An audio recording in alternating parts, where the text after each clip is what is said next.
Alright everyone, welcome back to my channel, Baseball Talk with Nick Morgan. So today, we are talking about a new rule that could be implemented into Major League Baseball's regular season as soon as this year. Now I'm really excited because we actually already see this in a little bit of spring training games.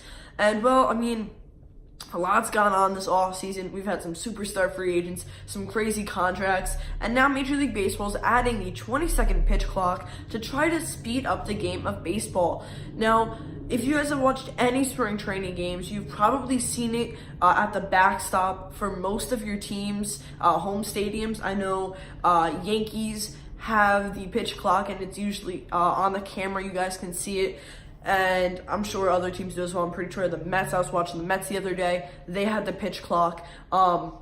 Essentially, they are starting the pitch clock off in phases, and if it is successful, they will implement it into the season. I'm going to talk about my opinion and my idea on the entire pitch clock thing in just a little bit, but first, let me explain to you how it's starting off. So, at the moment, like this first week or two of spring training scrimmages, it's just going to be there. So there's going to be a 20-second pitch clock. The pitcher will be able to see it. The batter will be able to see it. And they'll just take into consideration that there is a little bit of a change that they have to adjust to as they're playing the game. Now, nothing's going to happen otherwise. They're just going to know it's there. The umpires won't do anything about it. However, as we get a little further into spring training, we progress into like early March / middle of March. Umpires will start to go ahead and say, hey, just, watch out. You did violate the rule once. Nothing's going to happen. So if the pitchers run out of time or if the batter is not in the box within the 20 seconds, the umpire will have a talk with them. And he will then let the manager of both teams know and all the field staff if there were any violations that previous inning from either a pitcher or a batter. So just to kind of make that a little more sensible for you guys, there is 20 seconds on the clock. The pitcher does not have to release the ball after the 20 seconds, but they have to be in their windup. So it starts when the ball is thrown back to the pitcher from the catcher. Once the pitcher has the ball in their hand, that clock will start to go off. So it'll be 20 seconds. You have to be in your delivery, and by the end of the clock. So you don't have to pitch it like I just said. As long as you're in your motion and you're good to go, then you're fine as a pitcher. Now, as a batter, you have to be in the box. You can't be messing around anymore. You got to be paying attention to the pitcher, ready for a live ball within the last 5 seconds of the clock. So you have 15 seconds to get ready once that pitcher has the ball back in his hand. I think that's very fair. I think that's just enough time. We don't need people going around here and there taking more time than they need. This is trying to speed up the game of baseball a little bit because sometimes it does take a bit long. And then that's pretty much that. The third and final stage is going to be where things come in once the pitcher or the batter violates this new idea. So if the pitcher runs out of time, it's going to be an automatic ball. And if the batter runs out of time, it'll be an automatic strike. So it could be a 3-2 count. The pitcher might run out of time, and it's an automatic walk for the hitter, and vice versa. Or it doesn't even have to be a full count. It could just, it can be anything. So 0-1 count, 1-0 count, etc. You guys know what I'm talking about, I think, at this point. So here's my take on it. I think this is very good. Like I just said, it's going to speed up the game a little bit. For your younger fans or fans that just have a shorter retention span, this is definitely going to help them. They're going to get more action. They'll see more pitches live in action. And I think that's really going to help the fan base stay stable and also grow.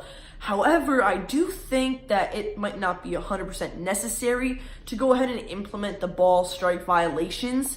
I think that kind of changes up the game a little too much, in my personal opinion. The game isn't really based off of, how much time does it take? It's based off of performance, and that's any sport.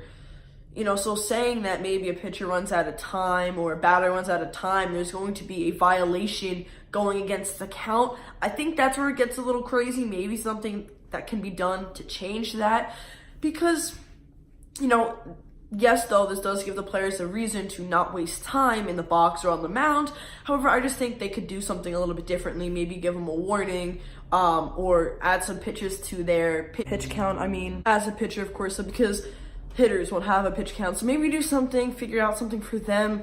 I don't know. I just think that might be a little harsh. That might be something a little different that kind of changes the perspective of the game a little bit. And in my opinion, making maybe a pitch limit, like a count limit of like 100 or like 95 or 90, something that pitchers usually don't exceed anyway, and then using that as the kind of, I guess, consequence for pitchers, and then just finding something out for hitters instead, maybe. I think that kind of works a little bit better.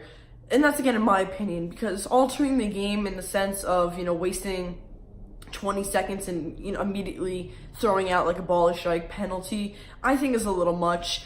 Maybe that's just me. They'll comment down below what you guys think. I can't talk. So here is my opinion on whether it should go in the regular season or not.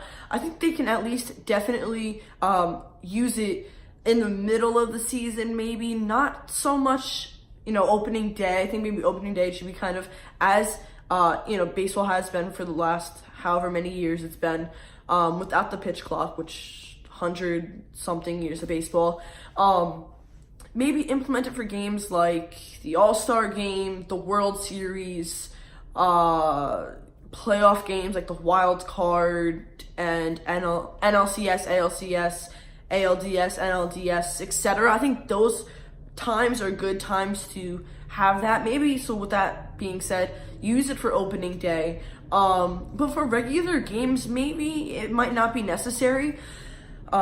People, I think it's going to draw more attraction when you have an All-Star game or a World Series or any type of playoff game for that matter, especially opening day. People haven't seen baseball in a long time, so you really want to get a lot of people's attention.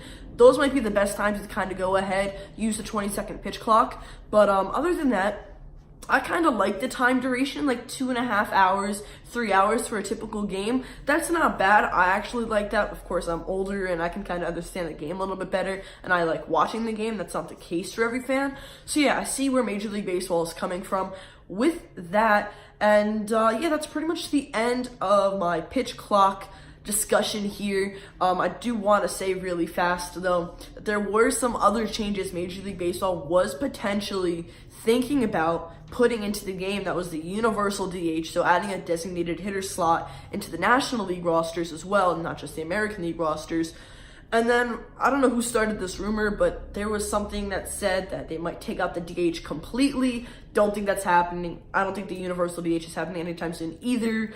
That's pretty much it, guys. I mean, baseball's coming. It's right around the corner. We still don't know where Harper's going to go, but that's okay. We're impatiently waiting at this point. We're going to find out soon enough. I think there have been reports saying that there might be an answer by the end of the week. So, guys, that's going to end this video. If you enjoyed it, don't forget to drop a like down below, comment, and subscribe. Thank you all so much for watching. I'll see you all next time. Peace.